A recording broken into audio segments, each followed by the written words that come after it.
बिस्मिल्लाहिर्रहमानिर्रहीम। अस्सलामुअलैकुम। Info TV में खुश आमदीद। सबसे पहले आप सब लोगों को मेरी तरफ से बहुत बहुत ईद मुबारक।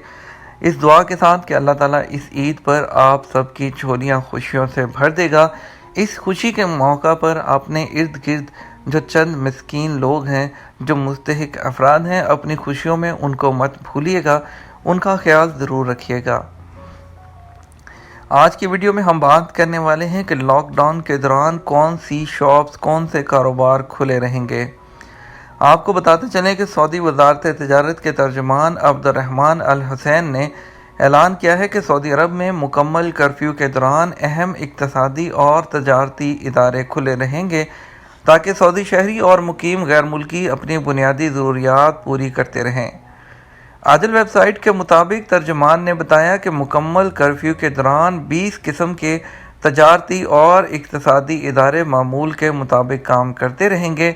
वज़ारत बल्दियात व देही अमूर ने ईद उल फितर के दौरान कर्फ्यू से मुस्तस्ना मराकज़ की तफसीलात जारी की हैं, जिनमें mini markets, central markets, stores यानी कि बकाले वगैरह, पेट्रोल स्टेशन ये 24 घंटे खुले रहेंगे। इसके अलावा सब्जियों और गोश्त की दुकानें, अशियाए खुराक फ्राहम करने वाले मराकज़ जितने भी हैं, उसके अलावा गैस स्टेशन भी जो सुबह 6 बजे से दोपहर 3 बजे तक खुले रहेंगे। और रेस्टोरेंट के बारे में अगर बात करें तो रेस्टोरेंट सुबह 10 बजे से लेकर रात 10 बजे तक खोले जाएंगे, लेकिन वो सिर्फ होम डिलीवरी की सर्विस तक महदूद रहेंगे। वहाँ पर आम कस्टमर्स जाकर खाना नहीं खा सकते। याद रहे कि वज़ारत दाखिला के तर्जुमान ने कहा था कि सऊदी अरब के तमाम इलाकों में जुमे को शाम 5 बजे से मुकम्मल कर्फ्यू रहेगा। तमाम शहरियों और मुकीम गैर मुल्कियों को ताकीद की गई कि वो कर्फ्यू, समाजी दूरी और 5 से ज़ायद अफराद पर इज्तिमा की पाबंदी का मुकम्मल एहतमाम करें। आपको बताते चलें कि ये लॉकडाउन का मकसद ये नहीं है कि आप बाहर निकल सकते हैं।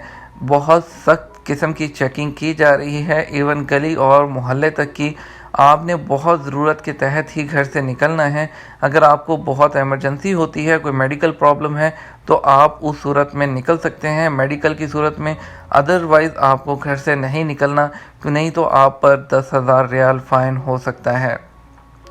उसके अलावा अगर आपको कोई बहुत एमरजेंसी मेडिकल हो जाता है, इसके अलावा अगर आपको बकाला तक जाना है, तो आप सुबह सुबह उसको ख़त्म कर लीजिए, उसको ज़्यादा देर तक मत रखिए, क्योंकि उसके बाद आप पर जो है हैवी फाइन्स और आपको जो है पकड़ भी सकते हैं। उम्मीद करते हैं आप अपना ख्याल रखेंगे। इस दुआ के साथ अल्लाह ताला आप सबको खुश रखे, आप सबका हामी नासिर हो। अस्सलाम वालेकुम।